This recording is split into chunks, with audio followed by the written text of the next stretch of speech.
All right, hello everybody. Welcome back for another episode of the GKC Show. Here with Sam Whitaker again, and we have a new guest this week that's kind of going to help us talk a little about DAOs. Absolutely. Everybody, welcome. This is Vikram Aditya. He's from DAO Lens, Lens DAO. They have a product out in the marketplace, kind of launching and getting off the ground, specifically for onboarding DAOs. And what we wanted to do was kind of start to bring some of these external resources out to the GKC. The DAO is obviously going to be central to NFT.com and the Genesis key holders. So this is the first of what will hopefully be a series of people who have some experience in DAOs. Obviously, we're just getting off the ground.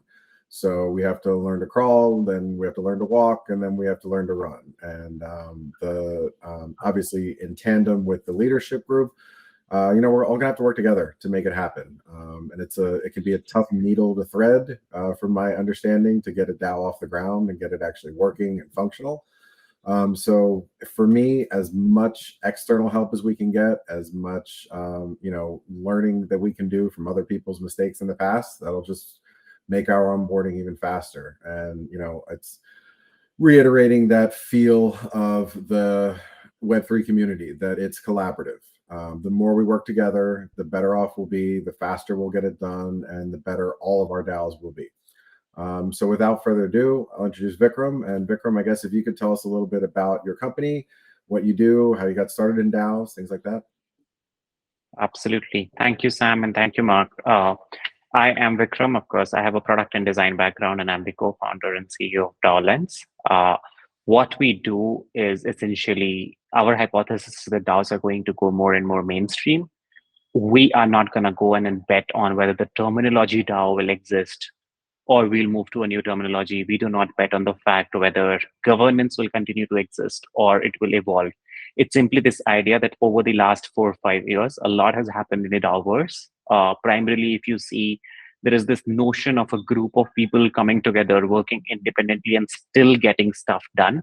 We've come a long way, right? Like from the first DAO that was launched and collapsed to maybe in 2018, 2019, a lot of people were being over aspirational and saying, hey, we'll overthrow governments with DAOs. Maybe not the first thing you start talking to in terms of DAOs. And from there, like how we are going about doing services, products, investments, and there are so many categories of DAOs. Yesterday itself, I was speaking to, not yesterday, last week, I was talking to someone who's trying to launch a philanthropy DAO. And they're talking like multi-billions in funds for philanthropy, right? Like, so it's interesting what all has happened. And DAO Lens is essentially coming and saying, as communities go on and thrive, as decentralized communities go on and thrive, look at any Web2 company, right? Like pick any company you like. You will see they use a bunch of tools. Someone is using MailChimp or HubSpot or Salesforce or Gmail or Canva or whatever, right? Like we are doing this meeting over Google Meet, someone is using Zoom. You are using a bunch of tools to function. You have salaries to disperse and so on. How is this digital community going to do its day-to-day operation? They're also going to need a bunch of these tools. And can DAO Lens go about and provide all of these tools to as much as we can, also from a platform angle? Because honestly, we spend a lot of time talking to people, identified so many problems that I don't think maybe even like 100 people sitting to solve all of them today is enough. So we would probably also go in an infrastructural route. What I mean by that is we will expose building blocks so that people can build on top of whatever DAO Lens is built.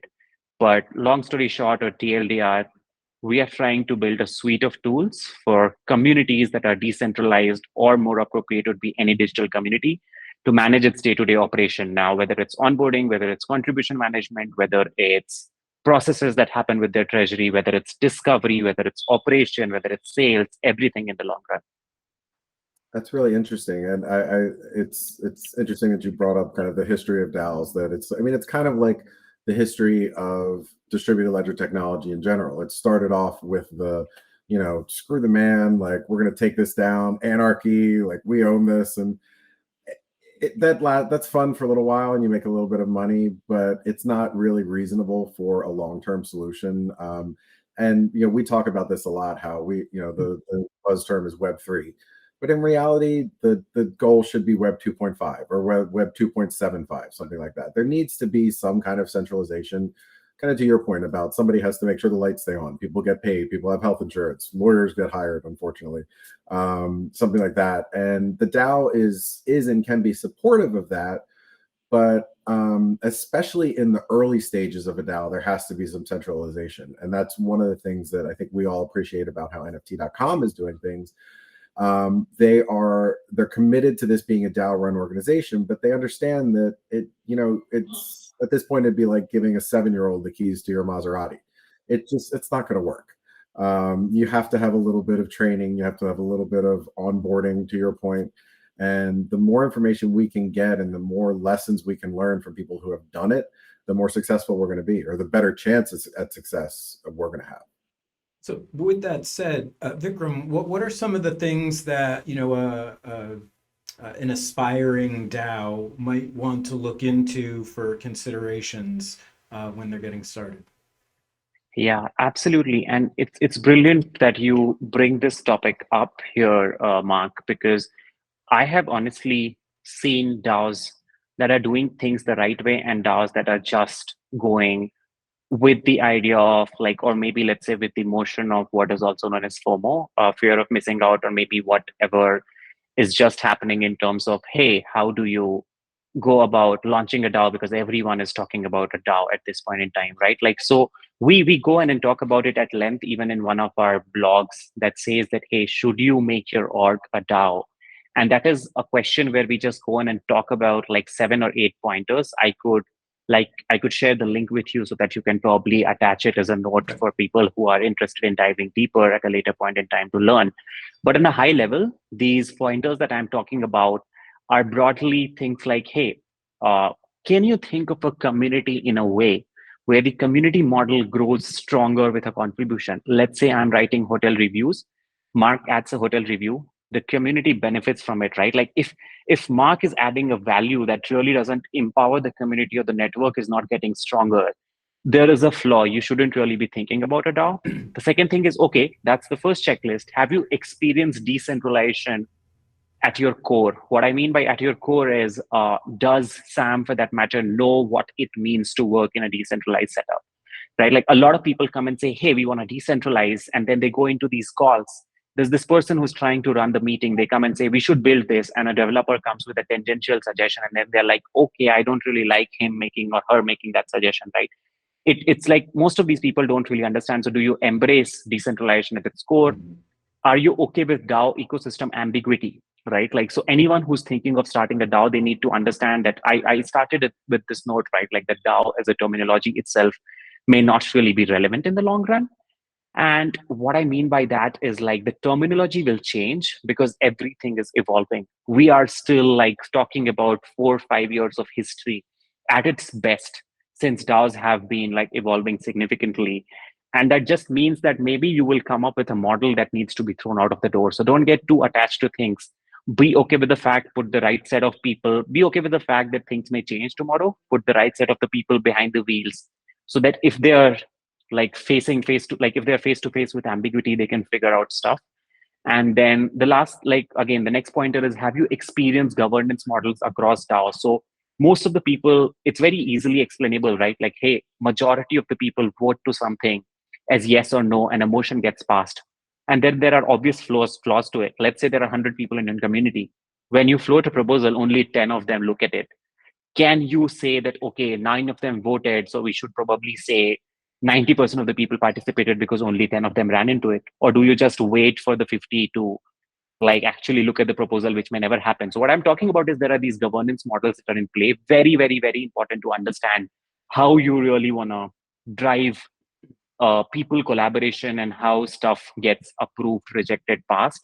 There is also a term that I will use here, which is called progressive decentralization. I work with DAOs and I'll just go in and boldly claim that maybe decentralization on day one is not the right way for everyone to go. There is something called progressive decentralization, and it just talks about why railguarding or like putting some boundaries on the initial few days may be successful in the long run. Some people play around with these terminologies, come up with terms like concentrated decentralization and so on, whatever. But the idea is like, figure out your own way of how things would run. Then, of course, there comes the tech stack. I want to get started. DAO looks like a big thing. How do I get started? What are these tools that I need to really use. And we talk about it at length in our article. So again, for anyone, they need to dive deeper, go through the article. But on a broad level, you really don't need to worry about tools beyond a certain point in time. I have seen people with no technical background launch a DAO and do a better job at branding and getting the community aligned. That's the most important thing. Can you like share your vision? Why do you even need to DAO it? Right? Like most of the people come back and say, hey, we have 1.5 million people in our community. Trust me, this happened. 1.5 million people in our community. We want to move them into a DAO. They're all paid subscribers. I'm like, wow, but what is it that you're trying to do that you wouldn't be able to do had it not been a DAO? And they didn't really have a good answer. So maybe things that you should be thinking about. Do you have a genuine motive for contributors also to continue adding value? What I mean by that is like, why will Vikram come and do it? Is it financial motive? Is it social reputation? Is it a mix of both? Is it freedom of work? And is it scalable? Like, what do I get out of it, right? Like, it could be anything, but basically all you need to do is as a DAO, understand that you have a well-defined motive or an incentive plan for someone to feel motivated to come and talk to you. Then do you have a core team that breeds communities and which can build one? You can't do Web3 without communities. I talked about decentralization. Even if you have embraced decentralization properly, you will not be able to go anywhere without going through a community first route. So do you have a team that understands the ethos of community? It is not just 2010 or 2015 sort of a community we are talking about. It's no longer just the world of social media. People have their own identities. Some people prefer being behind an ape profile picture. Do you know how to navigate that space? And then lastly is like, of course, do you and your team believe that you will be able to see it through come what may? What I mean by that is you will maybe run into hurdles for sure. But do you still know, or you have determined enough that, okay, we will bend, flex ourselves, be fluid around whatever comes, but we'll be able to go through it. Like if the answer to most of these questions is a yes, then you start really diving deeper into, okay, let's get the first few champions, let's get the first few tools rolling. But a lot of times I show across this checklist to people and they're like, oops, I need to think through. I have really not introduced governance or understood governance or really not thought about how the incentivization would work. And then we are just talking of a short-term solution. I don't know if that answers your question. That was a pretty long answer to what was the short question. That was fantastic. Yeah. I do have a quick follow-up question. So you highlight that decentralization has to be at the core of the organization. Do you then see, because I see opportunities, I'll use something that a lot of people know about, which is Airbnb, right? I think Airbnb is the kind of thing that's ripe for decentralization because there's, all of the people who contribute to it providing housing and all the other people who attend it, and stay over are providing feedback via, the kind of feedback channels that exist within it. Are those kinds of organizations going to have a really hard time, switching over to a DAO model versus a newcomer coming into the game and starting with decentralization at the core of it?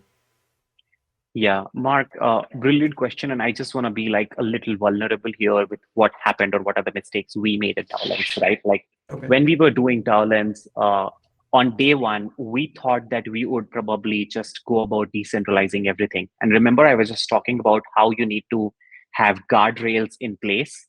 We realized that we would probably go nowhere because we had opened up people to ideas. Someone was going and saying, let's do metaverse. Someone was going and saying, let's do NFTs. Great, you can do all of them. Maybe all of them make sense as well. But if you move in all directions, you'll probably move in no direction, right? Like, so we decided to close the community, come back with a guideline saying, hey, folks, this is the roadmap. If you have ideas relating to this, please come in and chime, right? And then that is where we were decentralized and we decided that, no, we'll pull in the reins, have some guardrails in place, and then again, be creative when it comes to taking inputs from the community. But to your question, for me, it is easier to do it today because I'm starting with the right ethos so I can establish that idea of why decentralization matters. Now, let's say Airbnb, right? And when Airbnb is supposed to run at a DAO in a DAO fashion, I would assume that you would probably have sub DAO structures. So a city like San Francisco will be a sub DAO. In San Francisco, there will be, let's say, whatever, right? You have all of these small areas. All of them will again start becoming sub DAOs, and each of them will have their own treasury. So you would go in and say, let's make this house, or let's do this social initiative. Let's make this place beautiful. Let's have a recreation zone here. And then you are using these funds in a better way, in a decentralized fashion. But if you were to do that to Airbnb today, you're probably going to take up some part of somebody's profit. And that is not really going to sit right with them, because today the funds flow in a very centralized fashion.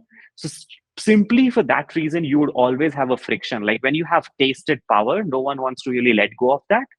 And it is for that reason that if someone wants to go in and start in a decentralized first fashion, they will probably have a easier way of doing it. But that doesn't really mean that you will be able to overthrow Airbnb, because Airbnb has done a commendable job again. I really admire the company in terms of even the social initiatives that they keep doing. And on that front, like if they start really thinking about it, or for that matter, I can maybe make a generic sentence or statement here.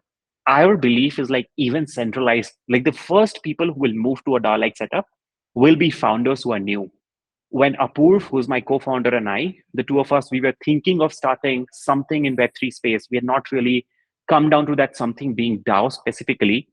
We were running into a lot of broader verticals, all of which looked very promising, right? And I think we spoke to maybe some 300 or 400 people. We started cold calling everyone on Twitter, LinkedIn, who had the word Web3 written in their bio, right? And we were like, hey, folks, what are you trying to build? Why are you trying to build? Like back then, Terra was also there. We were like, okay, we were trying to build MetaMask on Terra. Why? What do you see is going to happen? Right? Like, and it was really a lot of these conversations that gave us insights into how these founders who were spending months and months building their product were about thinking about the ecosystem. From there, we decided why we wanted to do DAOs, right? Like 80% of these founders were saying that we would position our company in the form of a DAO, new founders. That is a huge number. 80% of the random 400 people we ping, like we ping maybe 0.0001% of the people building in Web3. So there were always these projections that there will be 250,000 DAOs by 2025, by 2030. I don't know when there will be 250,000 DAOs. But the matter of fact is in 2021, every day there were almost 30 to 35 DAOs that were created, 30 to 35 new DAOs. Maybe 90% of them failed, 99% of them failed. But the fact that that motion is in play signals a very strong movement in that end. So we believe that you will see newer companies go in and become DAOs. And for the contributor, it's an insanely better model. Like there are companies that come and say, hey, you can work for 5 projects at the same time. One of the projects could be health related. One of the projects could be charity related. 2 of them could be pet related. One of them is finance related. No one is going to come and say, Vikram, you have done coding most of your life. You really can't go design. If Vikram can deliver on design, Vikram will get paid because there is a smart contract in place that defines that Vikram has to be paid when Vikram makes the submission. So great, right? Like I like the whole motion of work from home. I could be sipping on a cocktail somewhere in Portugal, on a beach in Portugal, and like working on something and never really get bored. People are coming and saying health benefits. Like your health benefits end when you step out of a centralized company. With DAOs, there are certain DAOs, and I really don't want to name anyone specifically here, but there are these DAOs that come and say that, hey, you have worked with us for 1 year. Your health benefits will continue to exist perpetually for your life. So all of these small things where I am a salesperson, I don't want to interface with the engineering team. I'll not go participate in a proposal that has to interface with engineering. It's just a much better way of me living on my own terms. That's where everyone is excited about. Everyone is so happy about stuff, right? And we're like, okay, great. If we are doing it this way, most of the contributors will start flocking, because I have met college kids here in India who are making salaries that are like comparable to Bay Area salaries, right? Like, and they are doing it sitting from their dorm rooms, working for a few hours a week. So all of this signals that at some point in time, contributors will tip and workers will start flocking to a DAO-like structure. So we are already seeing some experiments being conducted even in centralized company, again, without naming them, where they're saying like, okay, we want to try contribute to get rewarded sort of a structure. At that point in time, you will see maybe more and more centralized orgs also flock to a DAO-like structure. But that's just our take. Like we may be way off. And if I'm way off, I'll be glad because we'd have learned something on the way. Yeah, I think there's a ton to unpack there. And yeah, so first of all, one thing, we have that link that Vikram just sent us, so we'll make sure we put that up and when we post the links for the video. Yep. And check it out. I just kind of breezed through it. It looks like some amazing content. I'm gonna have to rewatch this about 4 or 5 times. Everything that you said, I'm fascinated by all of it, but I don't want to like look away to take notes. So this is amazing content. So thank you so much for coming on. Some of the things that you brought up in terms of starting a DAO, I think have been done really, really thoughtfully and really intentionally within the NFT.com community. So the founders made it clear that we were going to be a DAO-run organization from the start. So everyone who bought Genesis keys, everyone came in, knew that that was going to happen. They also made it clear that we're not going to be a DAO-run organization immediately, which is smart because of all of the reasons that you said. You can't just release all that power and not have some kind of oversight and centralization. So we're all, and what you were talking about, community, is something we talk about all the time. In the Web 2 world, it was a minimum viable product. In the Web 3 world, it's a minimum viable community. That's what is your core. And we have a very strong one. We have a very strong minimum viable community. And we have several of us who are consistent contributors who are working towards that DAO, working through the beta test of the platform itself. So I think we're probably very well positioned to move into a DAO structure, probably more so than some other companies. And hopefully, once we get off the ground, we can teach our lessons to emerging companies and say, hey, when you're looking to launch, this is a great way to launch. Tell your people it's going to be a DAO, start off slowly, build and build and build that infrastructure until you have a fully functioning, robust DAO. It's going to be a lot of work. It's going to be a lot of work from the founders, but it's also going to be a lot of work from us. And I think that's one thing that is always forefront in my mind is you have to have a community that cares enough to work for it. So not just a community that's there and waiting to get paid or they do some beta testing. Like we all, as Genesis key members, were going to be the DAO. Like we all have to be willing to work for it. We have to be willing to put in some work and make sure that we're making it the best we possibly can. And with support from other DAOs like yours and others. I know I had sat in on one of your calls and you were talking about kind of a community of DAOs that you are a part of and other DAOs that you learn from and that learn from you. And we would love to be a part of that community. And any kind of information or calls that you guys have that we could sit in on, we would love. I know I would love, and I'm sure many of other members would love to sit in and just kind of, just listening to you download on all of this has been phenomenally valuable, I think, and I think it will be for all of us. So yeah, thank you for all of that. That was fantastic. No, yeah. And Sam, I would just like to add one thing. Like if there was a tagline to whatever you just said, I would put it this way. If you really want to be a C-suite leader or an exec or a founder, at this point in time, you should just master community, right? Like it is the core. Like there is no longer a hack.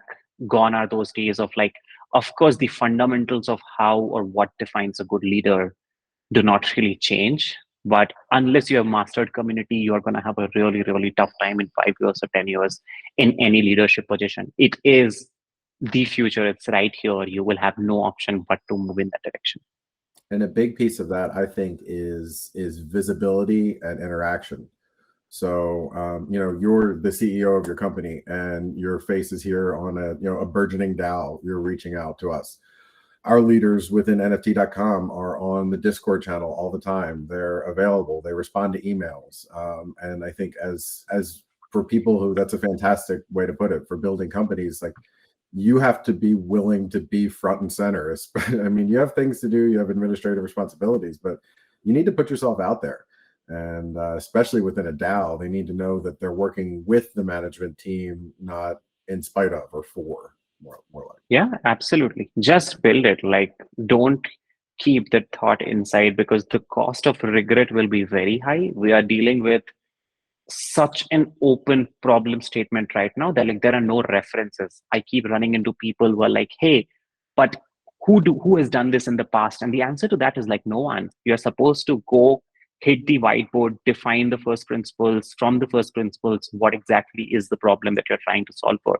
It's 2004 and you are trying to crack social network. You don't know whether Facebook is the right route or like MySpace, or do you want to be Orkut, or do you want to be like Twitter? Like it could be anything. And all of them seemed right at that point in time, right? Like, which is why they were built in the first place.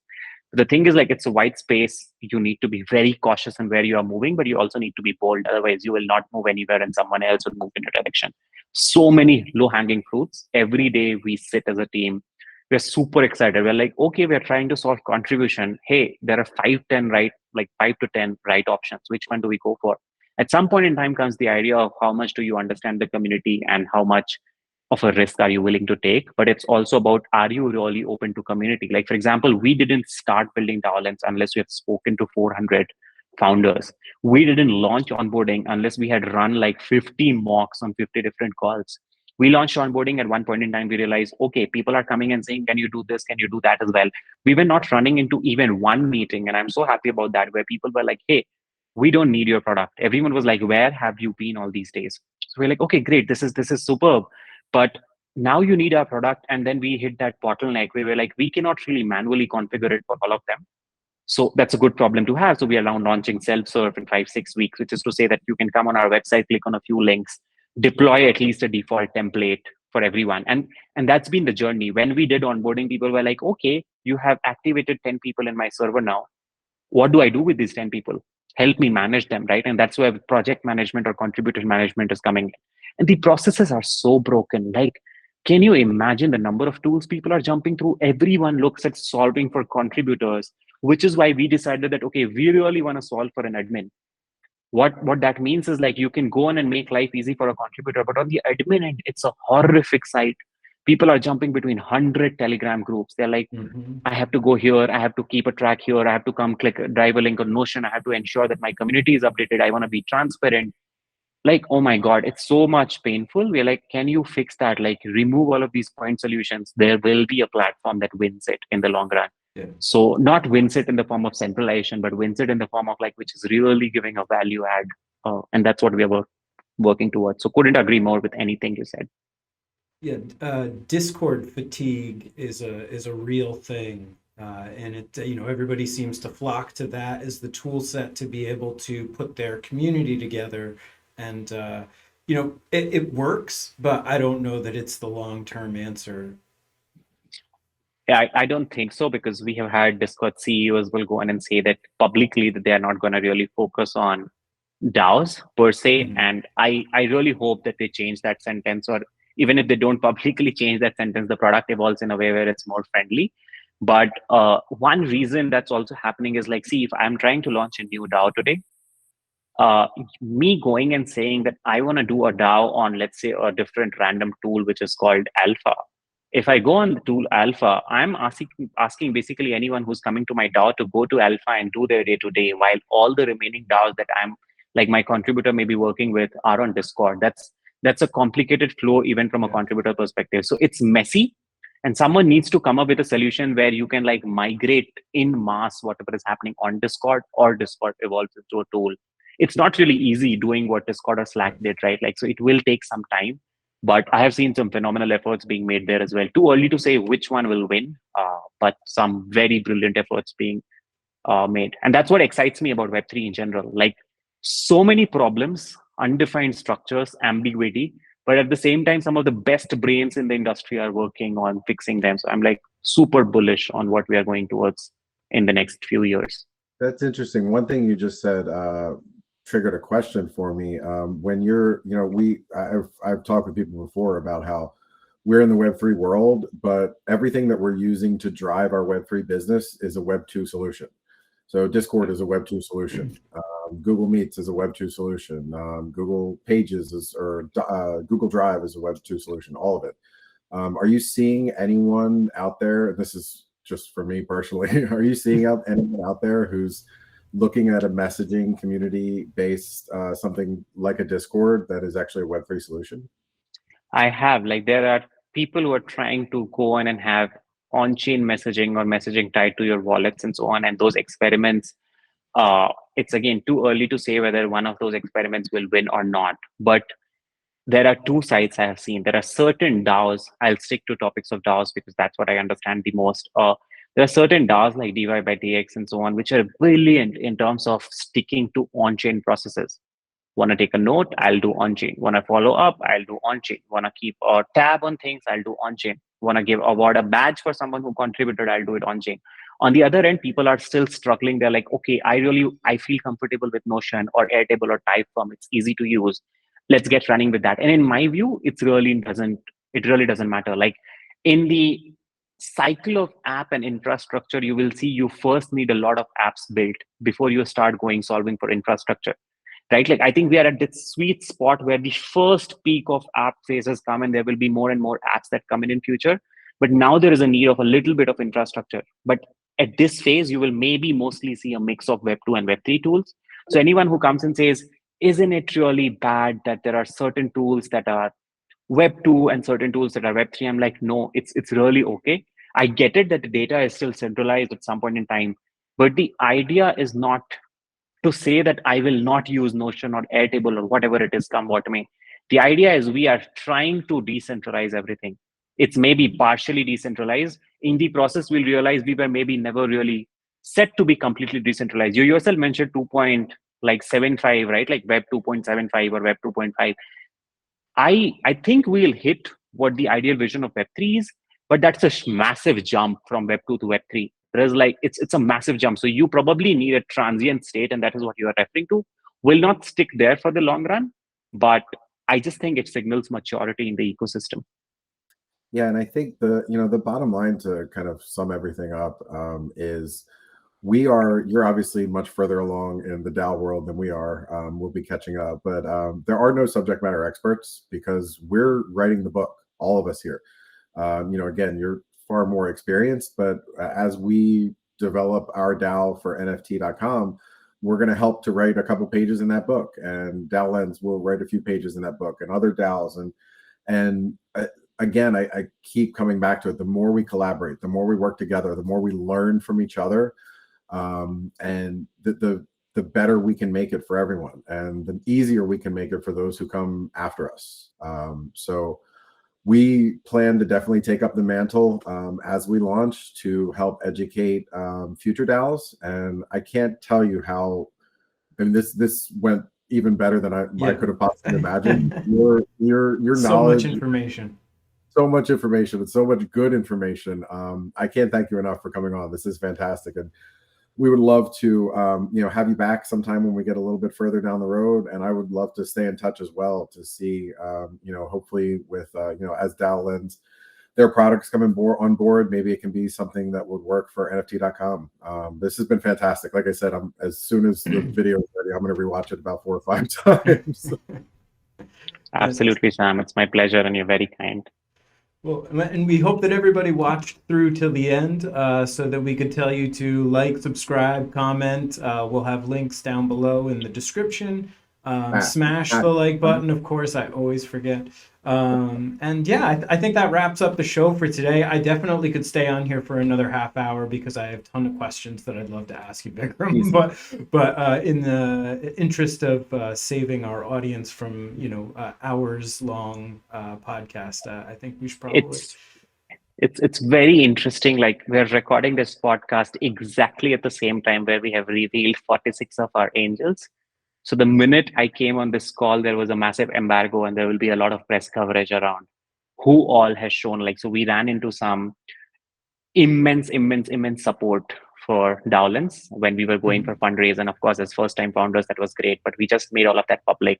So a lot has been happening. I'm pretty sure. I can see there are 50 notifications on my phone already. So maybe something is buzzing. Just wanted to put that out. So awesome. Yeah. Well, congrats. Well, thank you so much for taking the time and ignoring your phone as much as you did. We really appreciate it. No problem. Yes, thank you for your time and your attention, Vikram. Thank you, Mark. Thank you, Sam. Everybody, all right, everybody have a great one, and we will see you in the GKC Lounge and next week as well.